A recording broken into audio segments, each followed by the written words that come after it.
Hello students, welcome back to Magnet Brains Hindi medium. आशा करती हूँ आप सभी स्वस्थ होंगे, खुश होंगे और अपने अपने कार्यों को भी भली भांति कर रहे होंगे। जी हाँ बेटा, आज हम पढ़ेंगे, क्या पढ़ेंगे पता है आपको? हमारी पाठ्य पुस्तक क्षितिज का पाठ 15 स्त्री शिक्षा के विरोधी कुतर्कों का खंडन लिखा है महावीर प्रसाद द्विवेदी जी ने। और इस वीडियो के अंतर्गत हम देखेंगे इस चैप्टर का कंप्लीट रिवीजन, जिसके अंतर्गत जीवन परिचय होगा, पाठ की व्याख्या होगी, पाठ का अर्थ स्पष्टीकरण होगा और साथ ही साथ होगा प्रश्न अभ्यास। एनसीईआरटी बुक जो आपकी पाठ्य पुस्तक के पीछे दिए रहते हैं वो प्रश्न उत्तर भी यहाँ पर हम डिस्कस करने वाले हैं। ठीक है, तो आप बिल्कुल रेडी हो जाइए, एकाग्रचित होकर ध्यान से देखिए, सुनिए और समझिए। सबसे पहले हम चलते हैं लेखक परिचय पर। आइए, लेखक महावीर प्रसाद द्विवेदी जी को सादर नमन करते हैं, क्योंकि ये युग प्रवर्तक के नाम से भी जाने जाते हैं। इन्होंने हिंदी साहित्य को एक बहुत बड़ी पहचान दी है। इन्होंने व्याकरण के नियम बनाए हैं। इनके नाम से एक युग ही चला था। ठीक है, द्विवेदी युग। आइए देखते हैं। इनका जन्म सन 1864 में ग्राम दौलतपुर, जिला रायबरेली, उत्तर प्रदेश में हुआ था। परिवार की आर्थिक स्थिति अच्छी ना होने के कारण स्कूली शिक्षा प्राप्त करने के बाद इन्होंने रेलवे में नौकरी कर ली। बाद में नौकरी से इस्तीफा देकर सन 1930 में प्रसिद्ध हिंदी मासिक पत्रिका सरस्वती का संपादन शुरू किया। याद रखिएगा कि महावीर प्रसाद द्विवेदी जी ने सरस्वती नामक पत्रिका का संपादन भी किया। सन 1920 तक उससे जुड़े रहे और सन 1938 में इनका निधन हो गया। जन्म कब हुआ? 1864 में। मृत्यु कब हुई? 1968 में। आइए देखते हैं इनकी रचनाएं, प्रमुख कार्य। निबंध संग्रह, रसज्ञ, रंजन, साहित्य सीकर, साहित्य संदर्भ, अद्भुत आलाप, ये हैं इनके निबंध संग्रह। अन्य कृतियां देखते हैं। संपत्ति शास्त्र, महिला मोद, आध्यात्मिकी, कविताएं, द्विवेदी काव्यमाला, इसमें इनकी कई कविताएं हैं। ठीक है। स्त्री शिक्षा के विरोधी कुतर्कों का खंडन लिखी दिखाई दे रहा है आपको बहुत सारी पुस्तकें और कलम। जहां पुस्तक होगी, कलम होगी, वहां शिक्षा की बात तो अवश्य होगी ही। लेकिन जैसा कि पाठ का नाम है, स्त्री शिक्षा के विरोधी कुतर्कों का खंडन, क्या लगता है आपको पाठ का जो शीर्षक दिया है महावीर जी ने, वो नकारात्मक है या सकारात्मक? स्त्री शिक्षा के विरोधी कुतर्कों का खंडन, क्या कहना चाहते हैं बताइए? कि जो भी स्त्री शिक्षा के विरोध में हैं और जो भी उनकी तरफ से कुतर्क आ रहे हैं, उन्होंने उन जो विरोधी है ना, उनके तर्कों को सिर्फ तर्क नहीं कहा है, कुतर्क कहा है और उनका किया है उन्होंने खंडन। क्योंकि यदि स्त्री शिक्षित नहीं होगी तो समाज कैसे शिक्षित होगा? उनके अनुसार कहते हैं ना कि एक पुरुष यदि पढ़ता है तो सिर्फ एक पुरुष पढ़ता है, लेकिन जब एक स्त्री शिक्षित होती है तो वो संपूर्ण परिवार को शिक्षित कर देती है। आपने ये भी सुना होगा कि माँ ही प्रथम गुरु होती है। पहले जब शिक्षा का प्रचार प्रसार नहीं था, तब भी माँ अपने बच्चों को संस्कार, परवरिश देती आ रही है युगों युगों से। इसका तात्पर्य ये नहीं कि सिर्फ और सिर्फ किताबी ज्ञान के आधार पर ही हम किसी को शिक्षित या अशिक्षित की परिभाषा दे सकते हैं या संज्ञा दे सकते हैं। ठीक है। पहले क्या है कि पहले शिक्षित नहीं हुआ करते थे। अधिकतर यदि हम बात करें लड़कियों की या स्त्रियों की, तो उनके साथ तो बहुत पक्षपात किया जाता था, भेदभाव किया जाता था। जहां पर पुरुष वर्ग अपना वर्चस्व बनाए रखना चाहता था, वहीं स्त्रियों को वो नीचे दबा कर रखना चाहता था। उसके अनुसार यदि स्त्री शिक्षित हो गई तो वो उससे कहीं आगे ना निकल जाए, कहीं वो तर्क वितर्क करके उसको पछाड़ ना दे, कहीं वो दुनिया और समाज और प्रगति की रेस में या दौड़ में अव्वल ना आ जाए। इस कारण से पुरुष वर्ग को ये खतरा रहा, ये डर रहा कि अब क्या किया जाए। इसलिए कुछ जो महान विचारक थे, महान विचारक मीन्स कुछ जो समाज के ठेकेदार थे, लेखक ने बिल्कुल स्पष्ट रूप से कहा है कि कुछ जो किताबें पढ़ गए थे, कुछ जो कलम चलाना सीख गए थे, तो उनको क्या लगता था कि बस हम और हमारी सत्ता ही समाज पर चलनी चाहिए, ताकि हम जो कहें वो समाज में हो जाए, ताकि हम जो कहें नतमस्तक होकर सिर झुकाकर स्त्री उसको मान ले और सुने चुपचाप, बस उनका ये कहना था। लेकिन वहीं पर लेखक महावीर जी ने उनका किया है विरोध और उनके कुतर्कों का किया है खंडन। बिल्कुल, कि क्यों, किस आधार पर कह सकते हैं कि प्राचीन समय में स्त्रियां अशिक्षित थीं? पता है कुतर्कवादियों का क्या कहना है? कुतर्कवादी समझ गए कौन? जो कुछ समाज के ठेकेदार, जो अपने आप को शिक्षित समझते थे, पुरुष वर्चस्व बनाकर रखना चाहते थे, जिनके अनुसार सिर्फ और सिर्फ पुरुष वर्ग ही शिक्षित होना चाहिए, ऐसी विचारधारा थी। कुछ रूढ़िवादियां थी, कुछ स्टीरियोटाइप्स कहते हैं ना, वो उस तरह की मानसिकता थी। तो उन्होंने कहा है कि यदि आपके अनुसार, अर्थात कुतर्कवादियों के अनुसार, यदि स्त्री नहीं पढ़ेगी या किताबी ज्ञान उसको नहीं हुआ है, तब क्या उसको एक शब्द दिया है उन्होंने कि क्या मूर्ख की कैटेगरी या श्रेणी में रखा जाए? कदापि नहीं। क्योंकि यदि वेदों पुराणों को उठाकर देखा जाए या पौराणिक इतिहास पर नजर डाली जाए या दृष्टि डाली जाए, तो सुभद्रा ने, रुक्मिणी ने कृष्ण के नाम पत्र लिखा था। यदि बात की जाए दुष्यंत और शकुंतला की, तो राजा दुष्यंत के द्वारा जब शकुंतला को छोड़ा गया था और कुछ वर्षों बाद जब शकुंतला दुष्यंत के समक्ष आई थी, तो उन्होंने बड़े अच्छे कटाक्ष किए थे राजा दुष्यंत पर, बहुत व्यंग बाण किए थे, कसे थे, तंज किए थे। अब लेखक का यह कहना है कि क्या एक अशिक्षित या अनपढ़ या उनके अनुसार एक मूर्ख स्त्री इस तरह के व्यंग कर सकती है?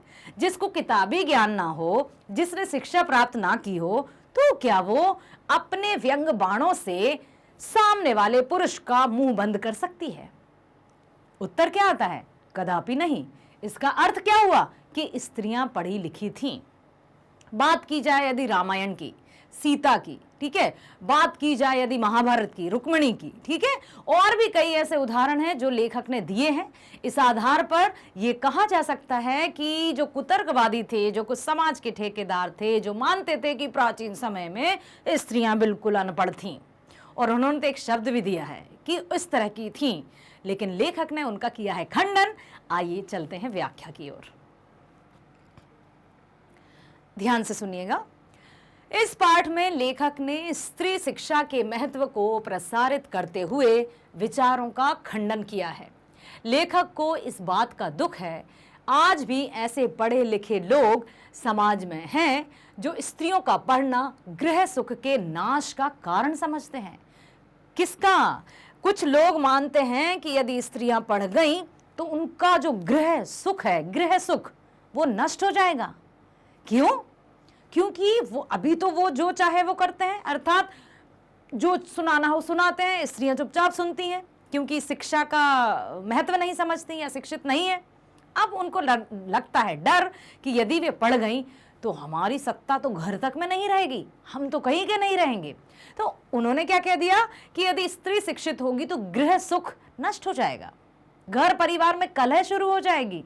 ये उनकी मानसिकता थी। विद्वानों द्वारा दिए गए तर्क इस तरह के होते हैं। संस्कृत के नाटकों में पढ़ी लिखी या कुलीन स्त्रियों को गंवारों की भाषा का प्रयोग करते दिखाया गया है। यही वो शब्द है जो कुछ समाज के ठेकेदारों ने स्त्रियों के लिए प्रयोग किया था। ठीक है, अब इस तरह के शब्दों का प्रयोग क्या कोई शिक्षित व्यक्ति कर सकता है? यदि मैं आपसे पूछूं बेटा कि आप बताएं कि एक शिक्षित व्यक्ति कौन होता है? क्या सिर्फ जो स्कूल जाकर शिक्षा ग्रहण कर ले या जो बड़ी बड़ी डिग्रियां धारण कर ले और सूट बूट पहनकर बिल्कुल यूं खड़ा रहे, उसको हम शिक्षित व्यक्ति कहेंगे? जिसका व्यवहार रत्ती मात्र भी सही ना हो, जिसकी वाणी में मधुरता नाम का माँ भी ना हो, जिसकी आवाज कर्कश हो, जिसके शब्द सुनते ही ऐसा लगे कि उफ नहीं सुनना, अब कुछ नहीं सुनना, क्या इस तरह के व्यक्ति को हम शिक्षित कहेंगे? डिग्रियां उसके पास ढेरों हैं लेकिन व्यवहार कुशलता नहीं है, लेकिन समाज में किस तरह से रहना चाहिए ये व्यवहारिक ज्ञान नहीं है, तब क्या वो शिक्षित व्यक्ति कहलाएगा? आंसर दीजिए मुझे आप। क्या ऐसे व्यक्ति को हम शिक्षित व्यक्ति कह सकते हैं? यस, बहुत सही। आप ही ने कहा नहीं, और आपने बिल्कुल सही जवाब दिया कि अब दूसरी तरफ एक ऐसा व्यक्ति है जो स्कूल नहीं गया, जो विद्यालय नहीं गया, परंतु उसके पास व्यवहारिक ज्ञान है, उसके पास समाज में रहने के लायक व्यवहार है, दृष्टिकोण है। तो क्या हम उसको इस श्रेणी में रखेंगे? यदि विद्यालय नहीं गया है या किताबी ज्ञान प्राप्त नहीं हुआ है, क्या उसको इस कैटेगरी में या इस श्रेणी में रखा जाना चाहिए? बताइए। नहीं। Very good. तो किस आधार पर जो कुतर्कवादी हैं वो अपने आप को सही समझते हैं, उनको ही तो नकारा है, उनके ही विचारों का तो खंडन किया है महावीर प्रसाद द्विवेदी जी ने। शकुंतला का उदाहरण एक गवार के रूप में दिया गया है। किसके माध्यम से? जो कुतर्कवादी थे, जिसने दुष्यंत को कठोर शब्द कहे।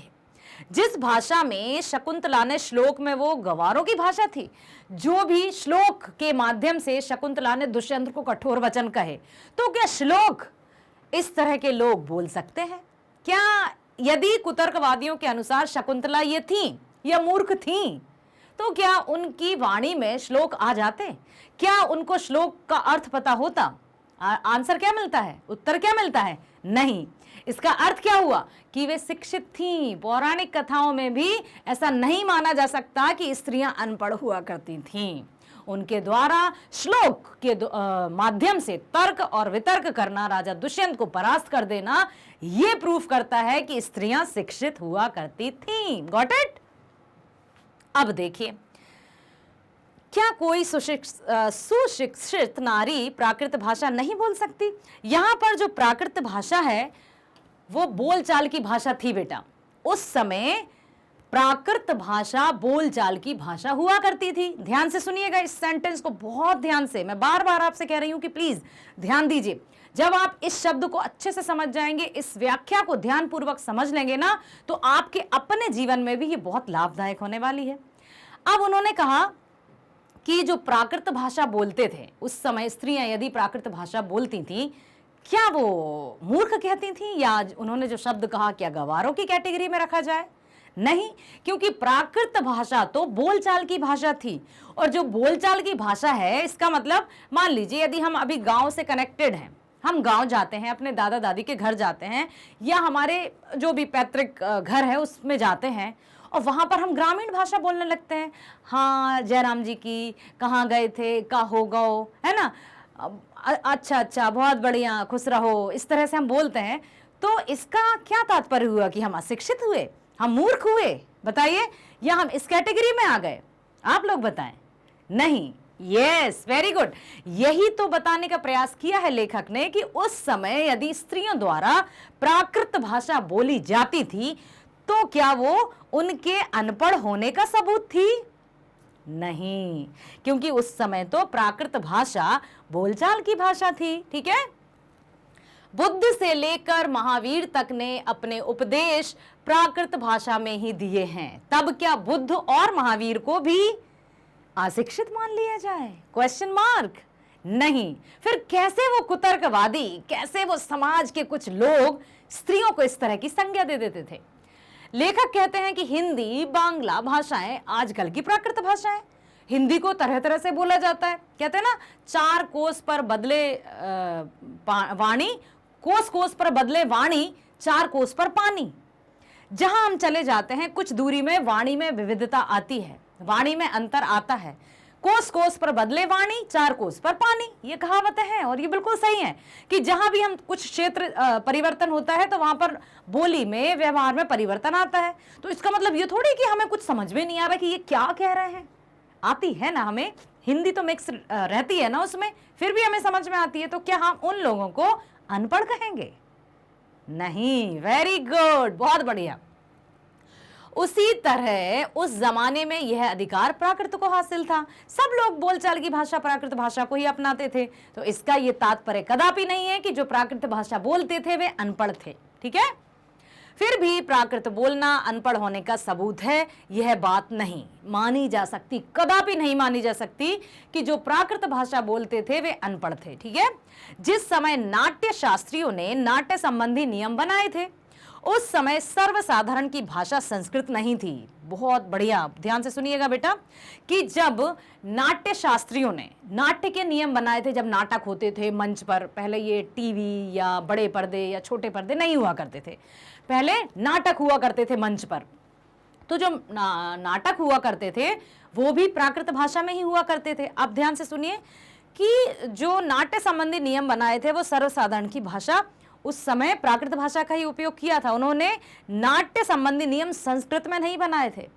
संस्कृत भाषा कुछ लोगों को ही आती थी जो पूजा पाठ करते थे, ठीक है, इसलिए उन्होंने उनकी भाषा संस्कृत और अन्य लोगों और स्त्रियों की भाषा प्राकृत कर दिया। बिल्कुल सही कहा उन्होंने कि जो स्वयं थे, जो स्वयं बुद्धिजीवी थे, वे अपनी भाषा का संस्कृत में प्रयोग करते थे, ठीक है, संस्कृत भाषा को अपने बातचीत में प्रयोग में लाते थे। परंतु जब नाट्य रूपांतर किया जाता था या किसी पात्रों को बताया जाता था तो वो प्राकृत भाषा में बताते थे ताकि वो अच्छे से समझी जा सके। और भाषा वही सही होती है जो सबको समझ में आए।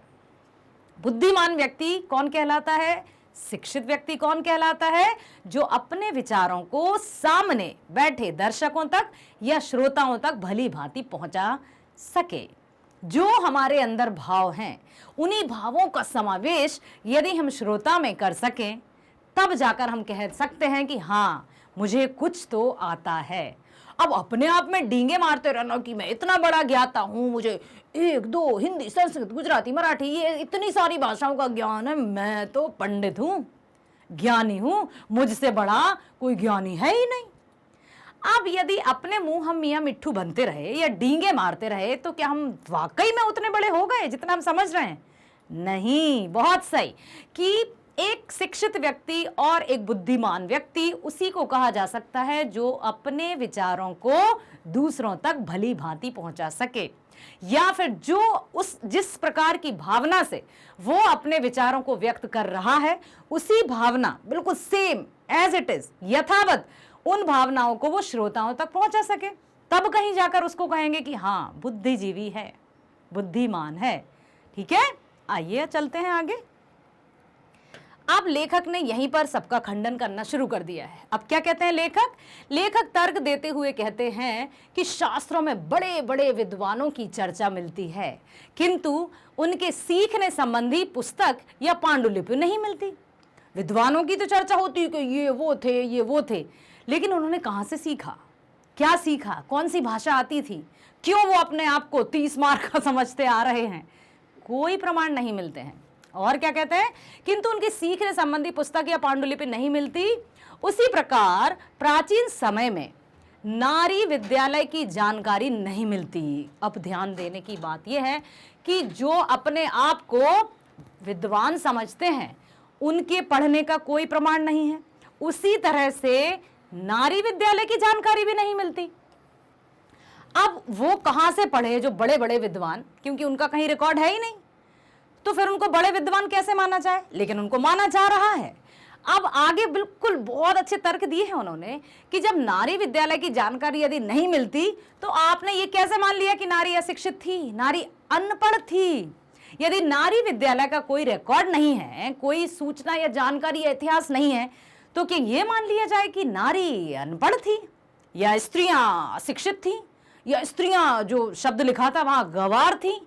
कदापि नहीं।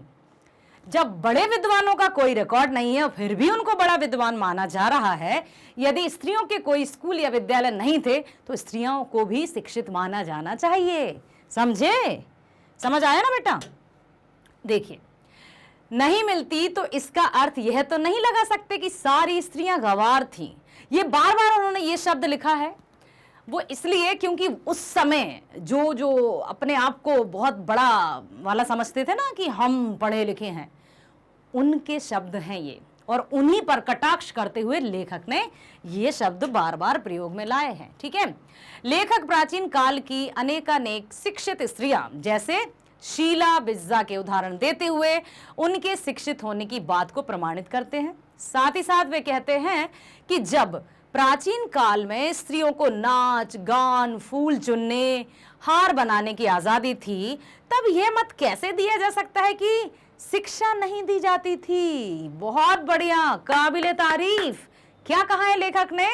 कि जब प्राचीन समय में स्त्रियों को नृत्य सीखने की आजादी थी, कहीं भी फूल चुनना, बाग बगीचे में जाना, वो आजादी थी। और क्या कहा है उन्होंने? फूल मालाएं बनाने की आजादी थी, सब कुछ आजादी थी। तो ये हम कैसे मान लें कि विद्यालय जाने की आजादी नहीं थी? इसका क्या मतलब हुआ, क्या अर्थ हुआ, क्या तात्पर्य हुआ? कि लेखक कहना चाहते हैं कि विद्यालय भी गई थी स्त्रियां। ठीक है, लेखक कहते हैं मान लीजिए प्राचीन समय में एक भी स्त्री शिक्षित नहीं थी। ठीक है, लेखक मान रहे हैं कि ओके, मैंने मान लिया कि एक भी स्त्री शिक्षित नहीं थी, सब अनपढ़ थी उनके अनुसार, कुतर्कवादियों के अनुसार, क्योंकि वो यही कह रहे हैं, यही रट लगाए हैं कि नहीं नहीं स्त्रियां पढ़ी लिखी नहीं थी, स्त्रियां तो एकदम अनपढ़ थी, मूर्ख थी, उन्हें कोई ज्ञान नहीं था, यदि पढ़ लिख जाती तो गृह क्लेश होता, गृह सुख नष्ट हो जाता उनके अनुसार। तो उन्होंने कहा ठीक है भाई, हम मान लेते हैं कि स्त्रियां पढ़ी लिखी नहीं थी, सब अनपढ़ थी, मान लिया, उन्हें पढ़ाने की आवश्यकता ना समझी गई होगी, परंतु वर्तमान समय को देखते हुए उन्हें अवश्य शिक्षित करना चाहिए।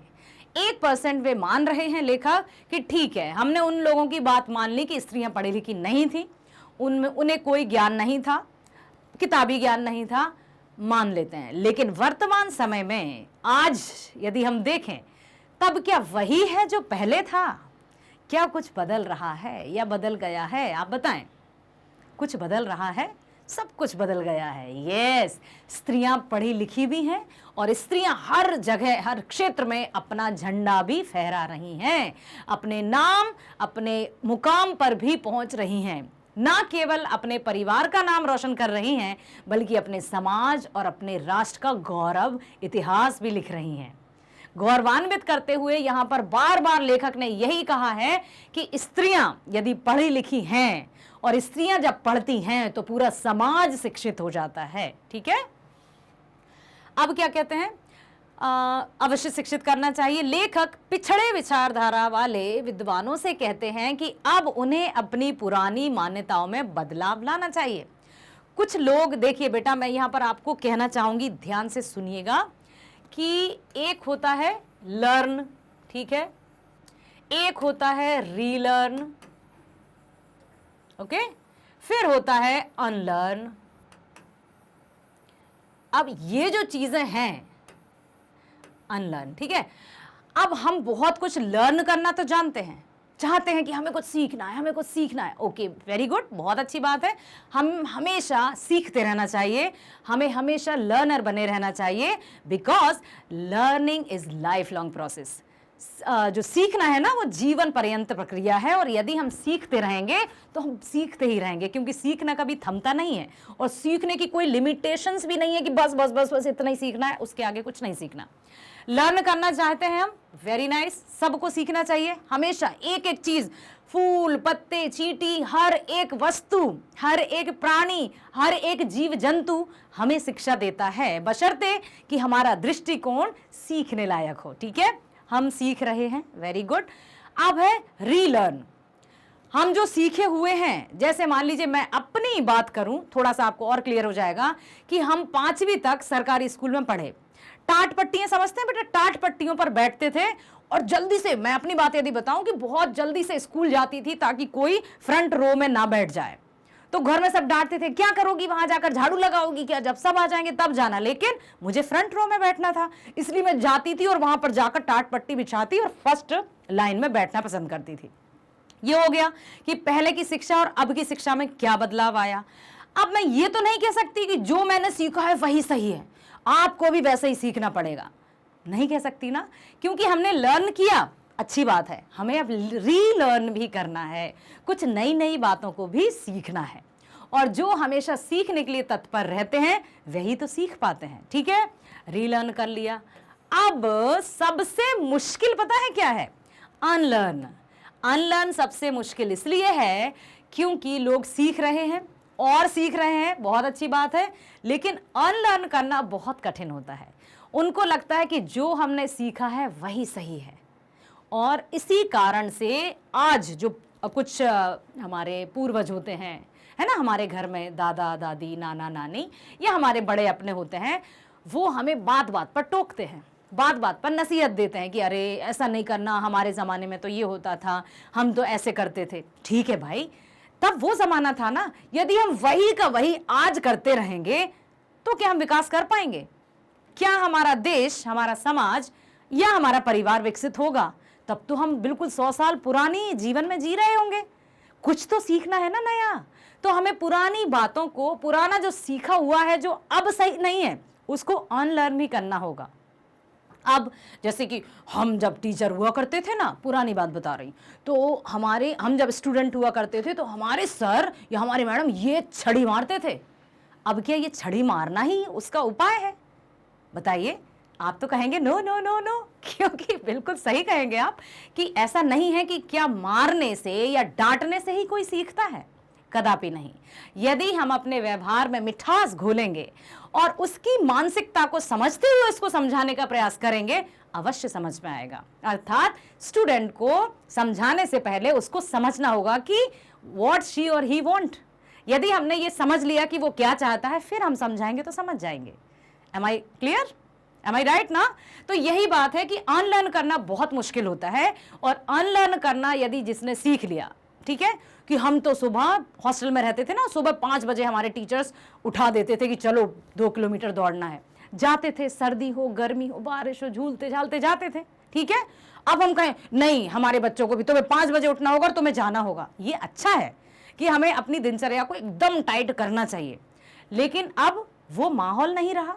ठीक है, कुछ तो परिवर्तन आया है, तो हम अपनी बात पर ऐसा नहीं कि नहीं तुम्हें तो वही करना होगा। अनलर्न भी कुछ बातों को करना होगा। और जो समय के साथ चलते हैं, जमाने के साथ चलते हैं, उन्हीं के साथ तो जमाना चलता है। यदि हम चले रहेंगे हम जो थे बस वही हैं, तो हम बस वही रह पाएंगे जो थे और कुछ नहीं सीख पाएंगे। फिर हमारी बातों को नए नए बच्चे नहीं सुनेंगे, नई पीढ़ी हमारी बातों पर ध्यान नहीं देगी कि ये आ गए शुरुआत करने वही बातों को। ठीक है, तो यहां पर यही बताया है कि अब उन्हें अपनी पुरानी मान्यताओं में बदलाव लाना होगा। यदि पहले की भांति ही अपने विचार को रखा, एकदम कांस्टेंट रख दिया कि यही है, तो कुछ बदलाव नहीं आएगा। और जब बदलाव नहीं आएगा तो विकास कैसे होगा? विकास नहीं होगा तो हम पिछड़े भारत में चले जाएंगे लौटकर। फिर आज और तब में अंतर क्या होगा? ठीक है, जो लोग स्त्रियों को शिक्षित करने के लिए पुराणों के हवाले मांगते हैं, उन्हें श्रीमद् भागवत 10वें स्कंद के उत्तरार्ध का 53वां अध्याय पढ़ना चाहिए। 53वां अध्याय मतलब 53 को 53 कहते हैं। ठीक है, जिसमें रुक्मणी हरण की कथा है। उसमें रुक्मणी ने एक लंबा चौड़ा पत्र लिखकर श्री कृष्ण को भेजा था, जो प्राकृत में नहीं था। मतलब रुक्मणी श्री कृष्ण, कौन से युग की बात हो रही है? द्वापर युग। 4 युग होते हैं, कौन कौन से? सतयुग, ठीक है, त्रेता युग, द्वापर और ये है कलयुग। तो द्वापर की बात हो रही है, हजारों वर्ष आयु रहती है एक युग की। उस समय भी उन्होंने दूसरी अर्थात संस्कृत भाषा में पत्र लिखा, अर्थात वे पढ़ी लिखी थी। फिर कैसे कुतर्कवादियों ने कह दिया कि स्त्रियां अशिक्षित थी, स्त्रियां स्कूल नहीं जाती थी, स्त्रियों को पढ़ना नहीं आता था। यहीं पर तो खंडन किया है। हर एक बात का उन्होंने यह बड़े अच्छे तरीके से हर एक को बताने का प्रयास किया है। ठीक है, आइए चलते हैं आगे। वे सीता, शकुंतला आदि के प्रसंगों का उदाहरण देते हैं जो उन्होंने अपने पतियों से कहे थे। बहुत बढ़िया। अब देखिए, सीता, बिल्कुल हम सब जानते हैं माँ सीता, किस तरह से जब सीता हरण हुआ था, रावण के जो वाटिका थी, अशोक वाटिका, उसमें थी माता सीता। जब राम रावण युद्ध हुआ, श्री राम द्वारा रावण का वध किया गया और सब अयोध्या आ रहे थे। लेकिन कुछ लोग रहते हैं ना समाज के, कुछ तो लोग कहेंगे, लोगों का काम है कहना, और ऐसा किया। क्या कहा उन्होंने? कि महाराज रावण ने महारानी सीता को वापस रख लिया, जबकि वो तो राजा रावण के पास थी। ऐसे में माता सीता, जो स्वयं साक्षात देवी लक्ष्मी का रूप थी, उनको भी अग्नि परीक्षा देने पर मजबूर किया।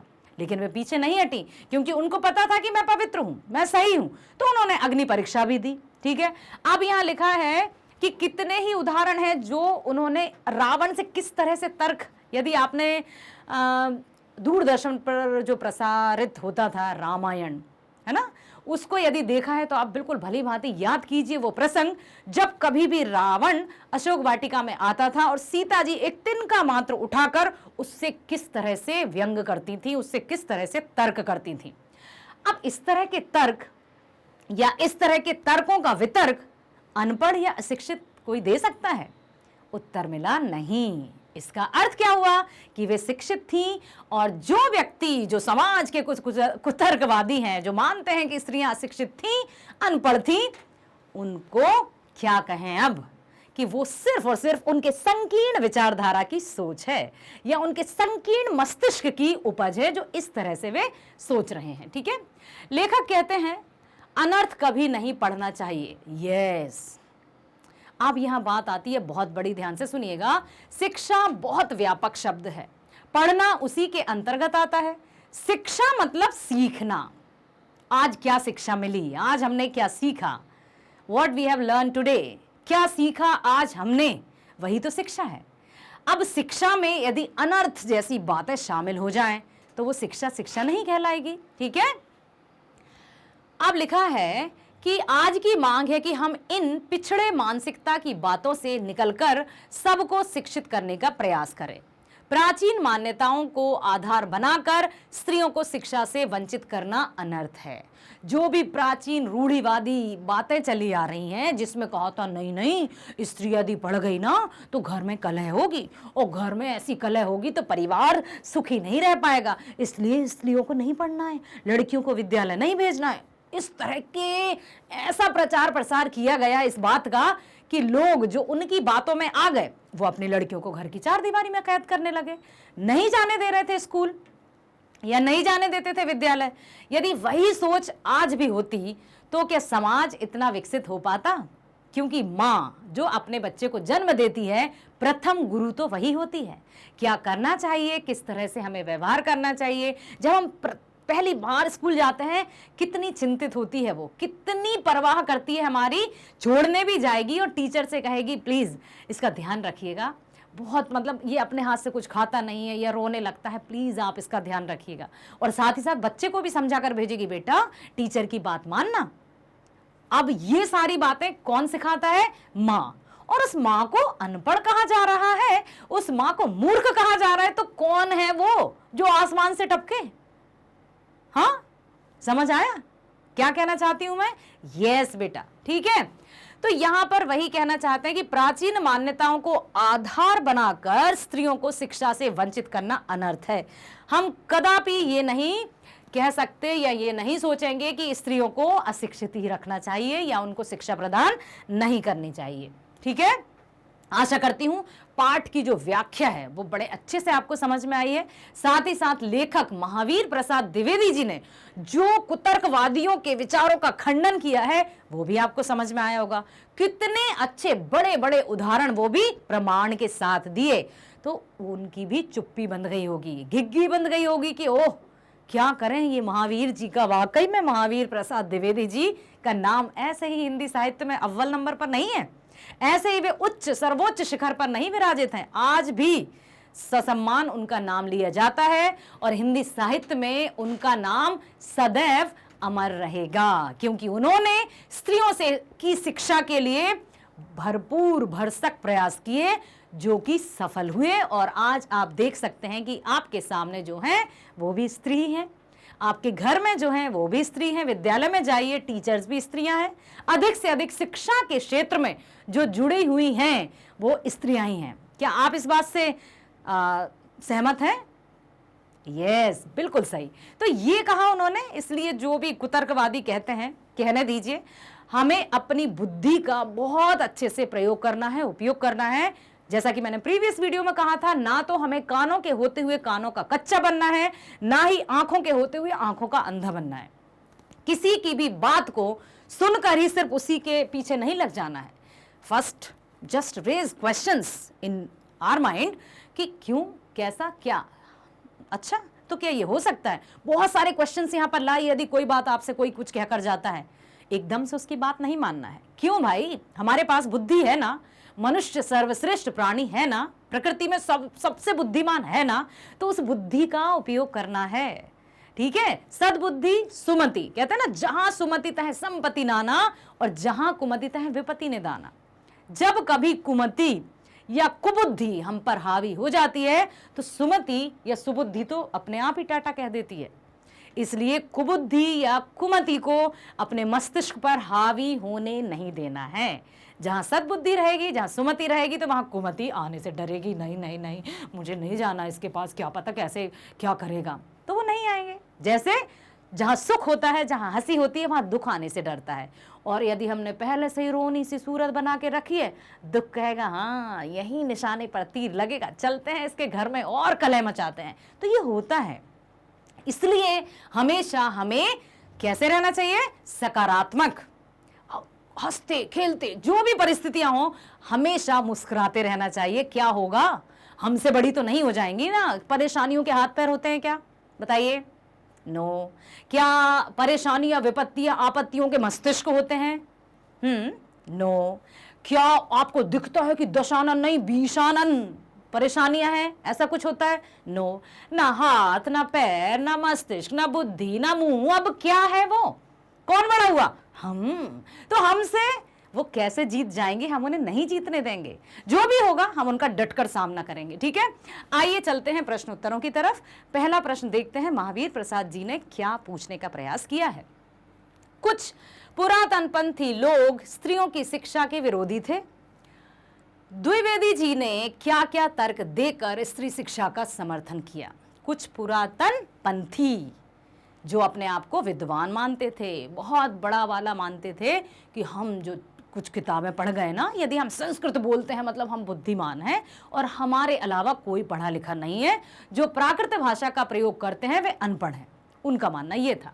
तो अब किस तरह से लेखक ने उनके तर्कों को, उनके कुतर्कों को तर्क में देकर हमें समझाने का प्रयास किया है। ठीक है, देखें उत्तर।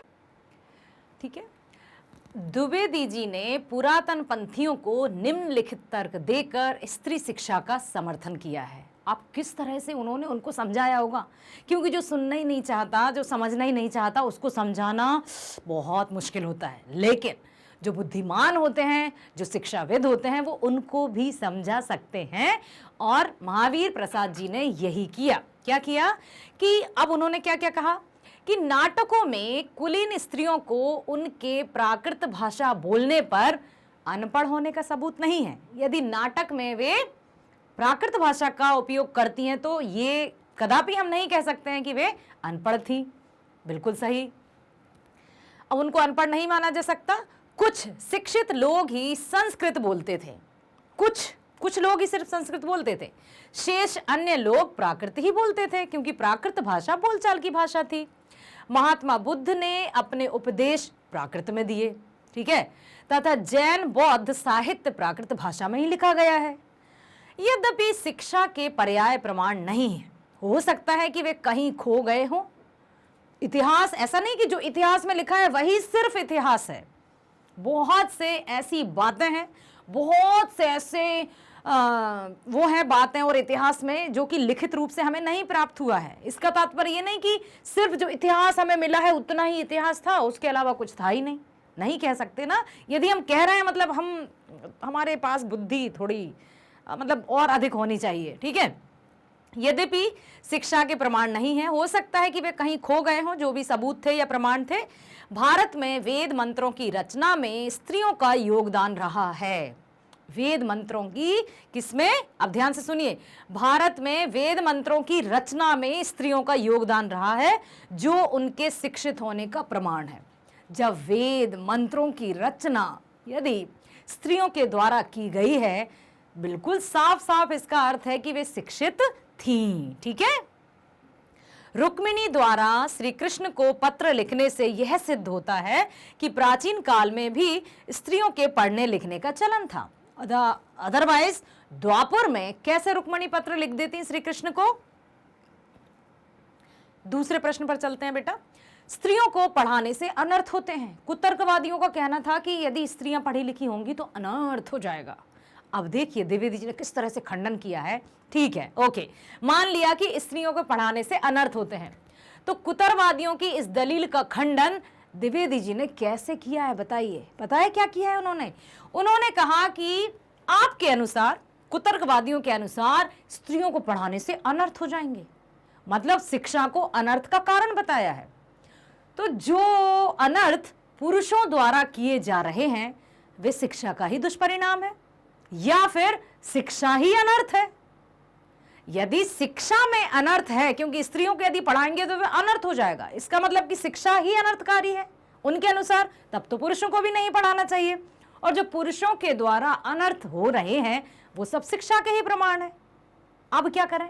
देखिए, स्त्री शिक्षा के विरोधी कुतर्क देते हुए कहते हैं कि स्त्रियों को पढ़ाने से अनर्थ होते हैं। ठीक है, उनकी इस दलील का द्विवेदी जी ने अत्यंत विनम्रता पूर्वक खंडन किया है। बिल्कुल अत्यंत विनम्रता पूर्वक। एक बात बोलती हूं मैं हमेशा कि सच कहने का साहस तो बहुत लोगों में होता है, लेकिन सलीका सिर्फ चंद लोगों में होता है। कह दिया मैंने तो सच कहा, लेकिन उस सच को किस सलीके से कहना चाहिए वो अत्यंत महत्वपूर्ण है। और लेखक ने यही किया कि उनका जो मतलब उनका जो विरोध जताया भी, उसको भी उन्होंने विनम्रता पूर्वक किया। वे कहते हैं कि यदि स्त्रियों के द्वारा किए गए अनर्थ उनकी शिक्षा के कारण है, तो पुरुषों के द्वारा बम फेंकने, रिश्वत लेने, चोरी करने, डाके डालने, नरहत्या करने जैसे कई कार्य भी उनकी पढ़ाई का ही कुपरिणाम होंगे। क्योंकि आप कहते हैं कि यदि स्त्री शिक्षित हुई तो वो अनर्थ कर बैठेगी, तो जो पुरुषों द्वारा अनर्थ किए जाते हैं, तात्पर्य ये हुआ कि वो शिक्षा का ही कुपरिणाम है। तब तो शिक्षा किसी को नहीं दी जाना चाहिए। अब ऐसे में इस अपराध को ही समाप्त करने के लिए विश्वविद्यालय और पाठशालाएं बंद करवा देनी चाहिए, क्योंकि वहीं से सब कुछ हो रहा है। उनकी दलील को उन्होंने उनके तरीके से ही काटा है। इसके अलावा दुष्यंत द्वारा शकुंतला से गंधर्व विवाह करने के बाद शकुंतला को भूल जाने से शकुंतला के मन में कितनी पीड़ा उत्पन्न हुई होगी, यह तो शकुंतला ही जानती है।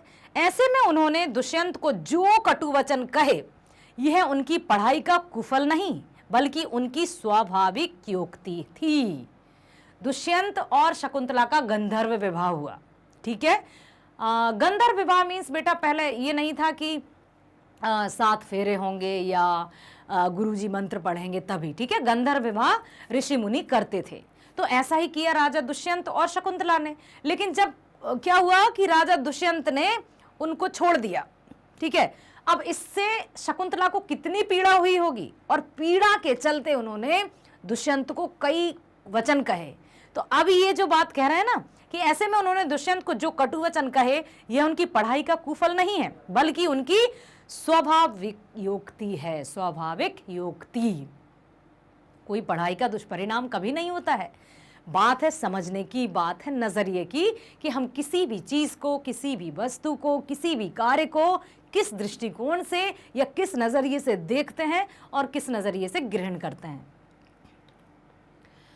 द्विवेदी जी ने स्त्री शिक्षा विरोधी कुतर्कों का खंडन करने के लिए व्यंग का सहारा लिया है। जैसे यह सब पापी पढ़ने का अपराध है, ना वे पढ़ती ना वे पूजनीय पुरुषों का मुकाबला करती। आप ऐसे अन्य अंशों को निबंध में से छांट कर समझिए और लिखिए। कितनी अच्छी बात कही है, मैं फिर से पढ़ रही हूं, देखिए बेटा। यह सब पापी पढ़ने का अपराध है। ये वाक्य कहे गए थे कुतर्कवादियों द्वारा कि यदि वे पढ़ेंगे तो घर में कलह होगी, सुख चैन सब नष्ट हो जाएगा। तो उन्होंने कहा ठीक है, ये सब यदि स्त्रियां पढ़ेंगी तो ये सब हो जाएगा। ये सब पापी पढ़ने का अपराध है। ना वे पढ़ती ना वे पूजनीय पुरुषों का मुकाबला करती। पूजनीय पुरुष, यहां पर पुरुषों को पूजनीय कहकर वे पुरुषों पर कटाक्ष कर रहे हैं। ऐसे पुरुषों पर जो अपने आप की सत्ता या अपने आप का ही समाज में पुरुषत्व या वर्चस्व बनाकर रखना चाहते हैं। वे हमेशा मानते थे कि स्त्रियां तो सिर्फ और सिर्फ घर की 4 दीवारी में कैद रहेंगी और वे जैसा कहेंगे वो वैसा करेंगी। इसलिए उनको व्यंग्यात्मक रूप से उन्होंने पूजनीय पुरुष का मुकाबला करती। आप ऐसे अन्य अंशों को छांटकर बताइए। द्विवेदी जी ने स्त्री शिक्षा विरोधियों के कुतर्कों का खंडन करने के लिए व्यंग्य का सहारा लिया है। उनमें से कुछ व्यंग्य निम्नलिखित हैं। अच्छा, तो उत्तर रामचरितमानस में ऋषियों की वेदांत पत्नियां कौन सी भाषा बोलती थी? उनकी संस्कृत क्या कोई संस्कृत थी? वाओ। अब यहां पर उन्होंने कहा कि जो ऋषि मुनियों की पत्नियां थीं वो वेद भी जानती थी, पुराण भी जानती थी और संस्कृत भी बोलती थी, तब क्या उनको, क्योंकि कुछ कुतर्कवादी क्या कहते थे जो पढ़े लिखे थे कि संस्कृत बोलना ही शिक्षित होने का प्रमाण है। अब यहां पर द्विवेदी जी ने यह भी कह दिया कि जो ऋषि मुनियों की पत्नी थी वो संस्कृत बोलती थी। अब क्या करेंगे आप जो कुतर्कवादी हैं? अब क्या तर्क देंगे, अब क्या कुतर्क देंगे? बोलती बंद। ठीक है, और क्या लिखा है, आइए आगे चलते हैं और देखते हैं। जिन पंडितों ने गाथा सप्तशती, सेतु बंधु महाकाव्य और कुमारपाल चरित आदि ग्रंथ प्राकृत में बनाए हैं वे अनपढ़ और गंवार थे, तो हिंदी के प्रसिद्ध अखबार से संपादक को भी अनपढ़ और गंवार कहा जाता है, कहा जा सकता है, क्योंकि उस समय तो बोलचाल की भाषा प्राकृत भाषा थी। समाचार या जो भी कुछ पत्रिकाएं या जो भी कुछ लिखा जाता था, नाट्यों में प्राकृत भाषा का प्रयोग किया जाता था, उपयोग किया जाता था। अब क्या हम सबको उस श्रेणी में रखें जो शब्द आया है बार बार? ये बताइए। दूसरा लिखा है, पुराने ग्रंथों में अनेक प्रगल्भ पंडिताओं के नामोल्लेख देखकर भी कुछ लोग भारत की तात्कालीन स्त्रियों को मूर्ख, अनपढ़ और गंवार बताते हैं। इस तर्कशास्त्रज्ञता और न्यायशीलता की बलिहारी, बलिहारी मतलब साक्षात साष्टांग प्रणाम। लेखक कहते हैं कि ऐसे लोगों को हाथ जोड़कर नमन। ये व्यंग्यात्मक है, नहीं कि हम जब परेशान किसी से होते हैं कहते बस बस बस बस भैया हमें आपसे कोई बात नहीं करनी है, बहुत हो गया। अब इसका तात्पर्य ये तो नहीं कि हम हार गए और अब हम उनसे कोई बात नहीं करना चाहते, हम डर गए, बल्कि हम उनसे पीछे छुड़ाना चाहते हैं कि कौन इनके मुंह लगे।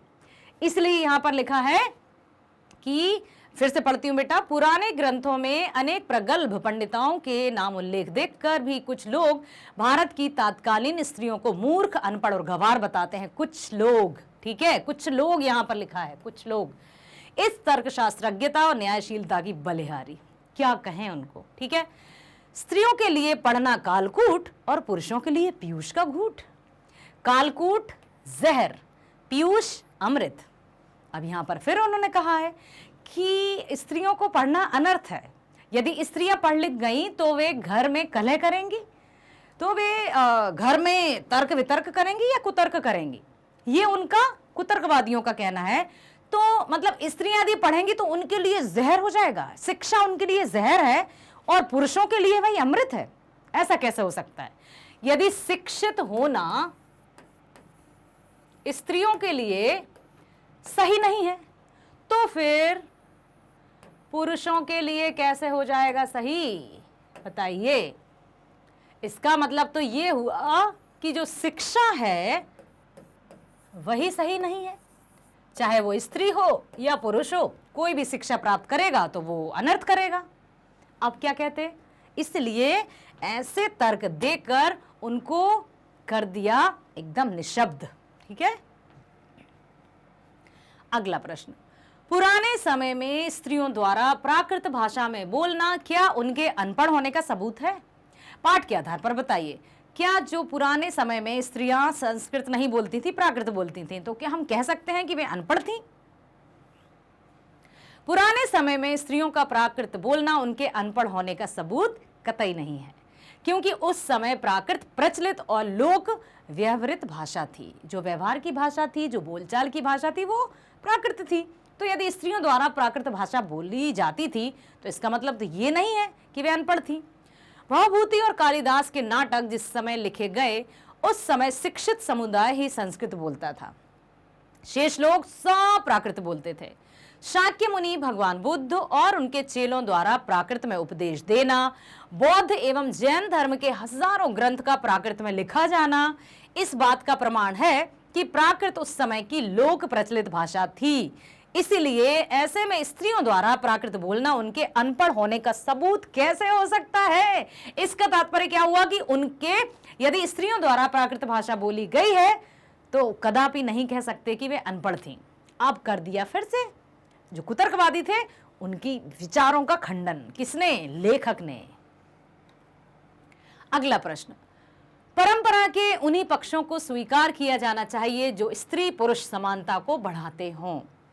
तर्क सहित बताइए, कि जो भी परंपराएं चली आ रही हैं, जिन परंपराओं में स्त्री और पुरुष को समान दर्जा दिया जाए, स्त्री और पुरुष को सम्मान, अधिकार, हक सब कुछ एक समान दिया जाए, तो उसी को बढ़ावा देना चाहिए। ठीक है, क्या पूछ रहे हैं कि परंपरा के उन्हीं पक्षों को स्वीकार किया जाना चाहिए जो स्त्री पुरुष समानता को बढ़ावा देते हों। ठीक है, बहुत सही प्रश्न है।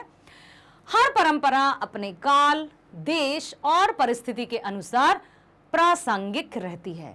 उस जैसे काल और देश के अनुसार मतलब कि जो जिस समय घटित हो रहा है उनके लिए वो सही हो रहा है, तो वो उसको अपना समर्थन दे देते हैं। अब जो हम आज आपसे वार्तालाप कर रहे हैं, हो सकता है 50 वर्षों बाद कुछ और तर्क आ जाए, फिर हमारी जो विचार हैं उनको थोड़ा सा साइड में रख दिया जाएगा, क्योंकि नए नए विचारों का उत्पन्न होगा। समझ रहे हैं बेटा? आपकी भी नई पीढ़ी, आपके पोते परपोते आ जाएंगे, तब वो आपकी बातों का भी खंडन करेंगे। तो ये है अपडेशन। ठीक है, ये सब होता रहता है समाज में। परंतु बदलते समय के साथ उनमें से कुछ अपनी उपयोगिता एवं प्रासंगिकता खो बैठती है। हमेशा ये याद रखना कि ना तो कभी एकदम पुराना जमाना सही था, ना तो पुराना जमाना गलत था। कुछ पुराने जमाने में भी अच्छी बातें थी जो हम ग्रहण करते हैं, कुछ पुराने जमाने में भी ऐसी बातें थी जो ग्रहण करने योग्य नहीं थी। ठीक वैसा ही है, आज भी हम ये नहीं कह सकते कि भाई जमाना खराब है, यह जमाना बहुत अच्छा है। आज भी कुछ बुराइयां हैं, आज भी कुछ कमियां हैं, आज भी कुछ अच्छाई हैं। तो पहले की अच्छाइयों को संभाल कर रखना है, उनको अपनाना है, और आज की अच्छाइयों को समेट कर रखना है, सहेज कर रखना है, तब जाकर हम और अपग्रेडेशन होता जाएगा हम में। ठीक है, इन्हीं में से एक थी पुरुष और स्त्रियों की शिक्षा में भेदभाव करने की परंपरा। इसके कारण स्त्री पुरुष की स्थिति में असमानता उत्पन्न होने के अलावा बढ़ती भी जा रही थी। असमानता उत्पन्न भी हुई और बढ़ती भी जा रही थी, क्योंकि पुरुष वर्ग नहीं चाहता था। कुछ लोग थे, जैसे महावीर प्रसाद जी जैसे कुछ लोग थे जो स्त्रियों की शिक्षा के समर्थन में थे, लेकिन अधिकतर लोग थे जो बिल्कुल नहीं चाहते थे कि स्त्रियां शिक्षित हों। अतः इसे त्याग कर ऐसी परंपरा अपनाने की आवश्यकता थी जो दोनों में समानता पैदा करे। ठीक है,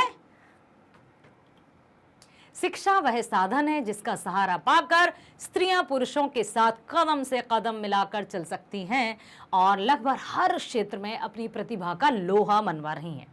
अतः लड़का लड़की में भेदभाव ना करने, उनके पालन पोषण, शिक्षा, दीक्षा तथा अवसरों में समानता देने की स्वस्थ परंपरा अपनानी चाहिए तथा स्त्री पुरुष में समानता बढ़ानी चाहिए। यदि स्त्री और पुरुष में या लड़का या लड़की में भेद किया गया, शिक्षा में या प्रगति में या उन्नति में, तो समाज विकास कैसे कर पाएगा? क्योंकि सिर्फ और सिर्फ एक से या सिर्फ और सिर्फ पुरुष के बलबूते पर, या पुरुष सिर्फ उसका है कि मैं समाज का निर्माण करूंगा, मैं समाज का विकास करूंगा, मैं ले जाऊंगा समाज देश को ऊंचाई तक, असंभव है। कहते हैं ना, गाड़ी के दोनों पहिए यदि बहुत अच्छे से कार्य करते हैं तभी मंजिल तक पहुंच पाते हैं। ठीक उसी तरह से स्त्री और पुरुष समाज के वो मजबूत पिलर्स हैं जो दोनों अपनी अपनी जगह रहकर अपनी जिम्मेदारियों को बखूबी निभाते हैं, तब कहीं जाकर समाज, देश विकास कर पाएगा। यदि कोई एक के अंदर अहम आ गया, चाहे वो स्त्री हो चाहे वो पुरुष हो, कि मैं ही सर्वश्रेष्ठ हूं, यदि इस तरह की विचारधारा आ गई तो फिर गड़बड़ हो जाएगा। मतलब कि फिर जहां थे वहीं रह जाएंगे और हो सकता है पीछे चले जाएं।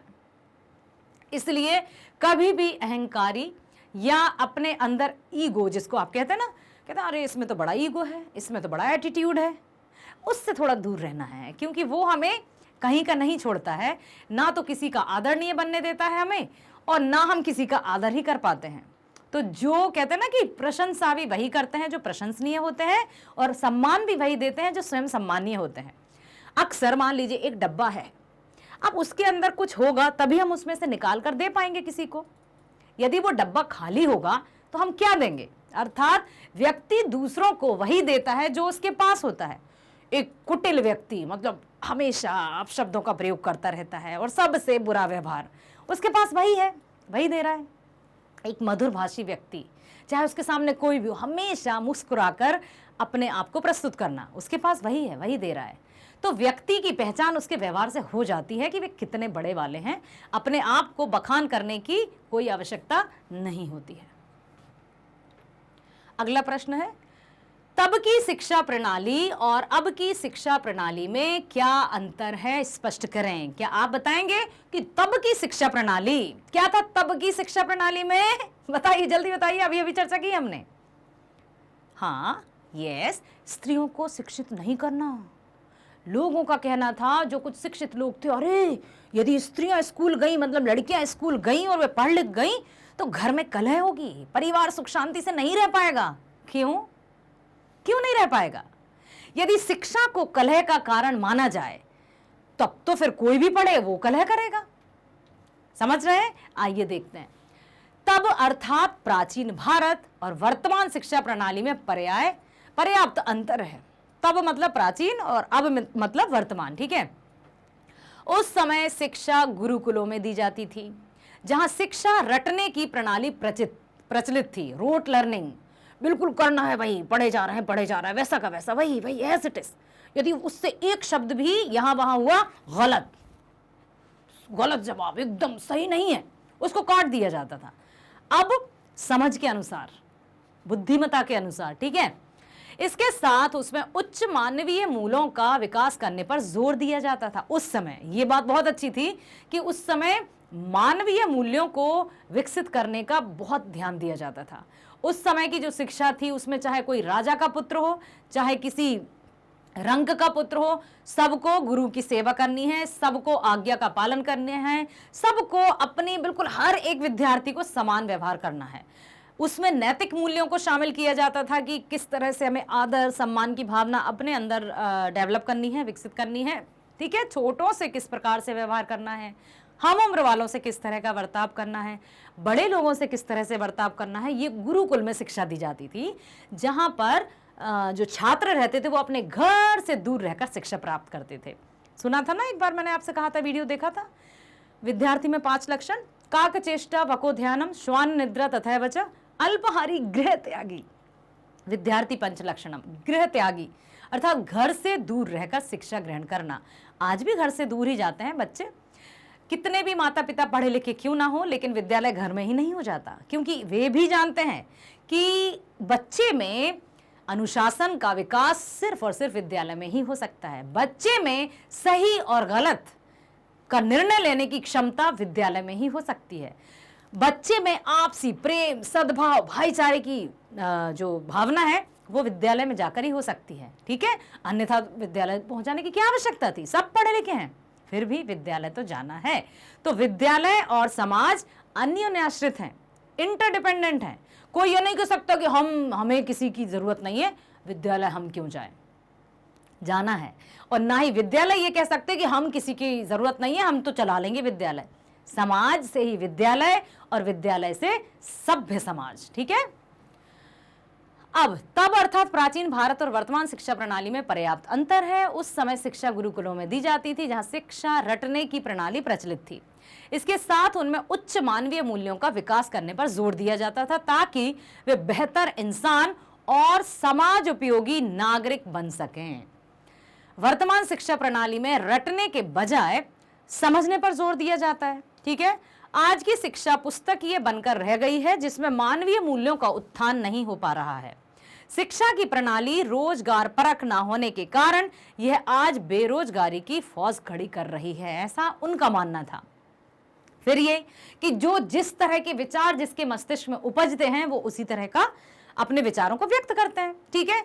अब किसी को लगा कि हाँ ये दृश्य बहुत अच्छा है, और कोई कहेगा नहीं नहीं इस दृश्य में बहुत कमी है। या फिर कोई चित्रकार है जिसने बड़ी मेहनत से एक चित्र बनाया है, कुछ लोग आएंगे, क्या चित्र है, बहुत बढ़िया, मतलब अतुलनीय, अनुपम, इनक्रेडिबल, ऐसा। और कुछ लोग आएंगे, क्या चित्र है, इसमें क्या कौन सी खास बात है, मतलब कुछ समझ नहीं आया। तो ये सब की अपनी अपनी मानसिकता पर निर्भर करता है कि कौन किस बात को किस तरह से लेते हैं, ठीक है। अगला प्रश्न, महावीर प्रसाद द्विवेदी जी का निबंध उनकी दूरगामी और खुली सोच का परिचायक है। कैसे? ये जो निबंध है वो महावीर जी की खुली सोच का कैसे परिचय देता है?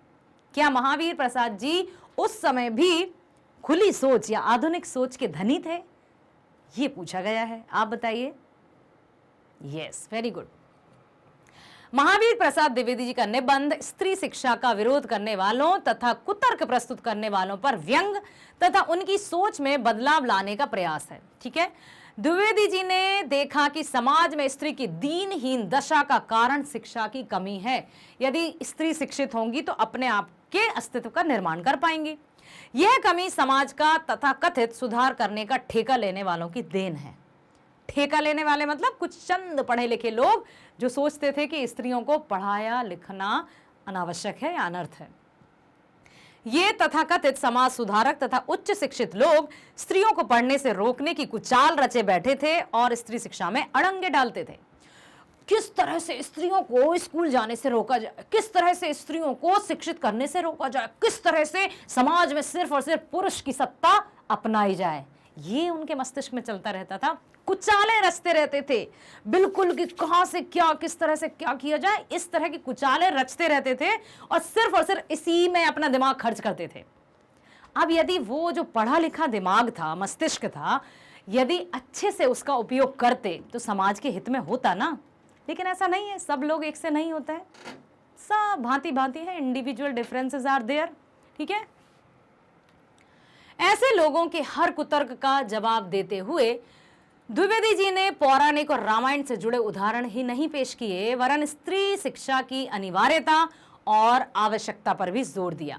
इससे स्पष्ट होता है कि यह निबंध उनकी दूरगामी और खुली सोच का परिचायक है। उस समय कितने ही लोग थे जो स्त्री शिक्षा के विरोधी थे, परंतु महावीर जी ने अपनी कलम की सहायता से, कहते ना कि जो काम तलवार और तीर नहीं कर सकते या बड़े बड़े हथियार नहीं कर सकते, वो काम कलम कर जाती है। शिक्षक क्यों सबसे पूजनीय माना जाता है? क्योंकि वो समाज का निर्माण करता है और उसकी कलम, सिर्फ एक कलम से वो अच्छे अच्छों को परास्त कर सकता है। ठीक है, 8वां प्रश्न, द्विवेदी जी की भाषा शैली पर एक अनुच्छेद लिखिए। आप बताइए, आप ही बताइए कि जो निबंध आपने अभी सुना, जो विचार आपने महावीर जी के सुने, आपको क्या लगा कि उनकी भाषा कैसी है? क्या उनके शब्दों में या उनकी जो भाषा शैली है उसमें कुछ आपको क्लिष्ट शब्दों का प्रयोग नजर आया जो बिल्कुल नहीं समझ में आए, या कुछ ऐसा लगा कि नहीं मतलब जिस तरह की भाषा, आम भाषा कोई भी समझ सकता है, हर एक पाठक को समझने में बिल्कुल सरल लगी, क्या इस तरह की भाषा है? आइए देखते हैं। द्विवेदी जी की गणना एक और जहां उच्च कोटि के निबंधकारों में की जाती है, वहीं उन्हें भाषा सुधारक भी माना जाता है। जो स्वयं भाषा सुधारक हो उसकी भाषा भला क्यों उच्च कोटि की नहीं होगी? अर्थात उच्च कोटि की थी। ठीक है, उन्होंने अपने अथक प्रयास से हिंदी को परिष्कृत करते हुए सुंदर रूप प्रदान किया। व्याकरण के नियम इन्हीं ने लेकर आए बेटा। इनसे पहले हिंदी में व्याकरण थी ही नहीं, कोई भी कहीं भी लिखता था, कोई पूर्ण विराम नहीं, कोई अल्प विराम नहीं, कोई अर्ध विराम नहीं, कुछ नहीं। फिर महावीर प्रसाद द्विवेदी जी व्याकरण के निबंध लेकर आए, मतलब व्याकरण का एक पूरा अध्याय लेकर आए। और आज जब हम व्याकरण पढ़ते हैं तब समझ में आता है कि OMG, इतना ब्रॉड है, इतनी व्यापक है हिंदी व्याकरण, जो आज तक हमने भी पूरी नहीं पढ़ी है, मतलब कभी पूरा हम पढ़ ही नहीं सकते हैं। अब पूर्ण विराम, अल्प विराम, अर्ध विरामों का क्या अंतर होता है? देखो मैं बता दूं, एक बताती हूं आपको कि मान लीजिए लिखा है, एक सेंटेंस लिखती हूं बिना विराम चिन्हों के, देखना आप, रोको मत जाने दो। यदि मैं इसमें लगा दूं कहीं पर अल्प विराम, कॉमा, रोको मत जाने दो, पूर्ण विराम लगा दिया। ठीक है, इसका अर्थ क्या हुआ? इस वाक्य का अर्थ हुआ कि रोको मत जाने दो, मतलब कोई आया है और हमसे कह रहे हैं रोक लो, उसको नहीं जाने देना है। सुनना ध्यान से। अब यदि, सुनिए आप ध्यान से, कि यदि वही अल्प विराम मैं यहां लगा दूं, सेंटेंस वही है, रोको मत जाने दो। समझ में आया? अल्प विराम की महत्वपूर्णता कि एक अल्प विराम या एक विराम चिन्ह अर्थ से पलट कर रख देता है। जहां रोको के बाद था तो रोकना है उस व्यक्ति को, जाने नहीं देना है, अब कह रहा है रोको मत जाने दो, क्या काम है? समझ में आया? तो ये व्याकरणिक जो है, भाषा को परिष्कृत किया है महावीर प्रसाद द्विवेदी जी ने। ठीक है, उनकी भाषागत विशेषता में प्रमुख है संस्कृत निष्ठ शब्दावली का प्रयोग, उनकी रचना में आम बोलचाल के शब्दों के अलावा उर्दू के शब्द भी हैं, उनके लंबे वाक्य भाषा में कहीं भी बोझिलता नहीं लाते हैं। लंबे लंबे वाक्य हैं, आपने देखा ना निबंध में, आप पाठ्य पुस्तक में फिर से देखिए होगा कि बहुत बड़े बड़े सेंटेंसेस हैं, लेकिन कहीं हमें ये नहीं लगता कि क्या क्या क्या क्या, सब कुछ समझ में आता है, रोचकता बनी रहती है। उनकी भाषा भावों की अभिव्यक्ति में पूरी तरह सफल हुई है। मुहावरों के प्रयोग से भाषा सजीव हो उठी है। उनकी व्यंग्यात्मक शैली इतनी प्रभावशाली है कि पाठों के अंतर्मन को छू लेती है। यही थे द्विवेदी जी। आशा करती हूं ये निबंध आपको समझ में आया होगा। साथ ही साथ महावीर प्रसाद द्विवेदी जी की रचना और उनका जो साहित्य में एक स्थान है उससे भी आप परिचित हुए होंगे, और जो भी वैल्यूज, जो भी मूल्य मैं आपको बताती जाती हूं उनको भी आप आत्मसात करते होंगे। ठीक है, ओके। अब बताइए क्या पूछना है, एनी क्वेरीज? हाँ, ओके। कि डायरेक्ट हिंदी के वीडियो कैसे जाएं, बताती हूँ। यदि आप चाहते हैं कि मैं सिर्फ अभी मैडम मुझे हिंदी मीडियम चैनल देखना है और मुझे उसमें हिंदी के वीडियो देखना है, अरे वाह, आइए बताती हूँ कि सबसे पहले तो आप अपने जो भी आपके पास डिवाइस है, मोबाइल है, लैपटॉप है, जो भी है, उसमें इंटरनेट तो ऑन करना ही होगा।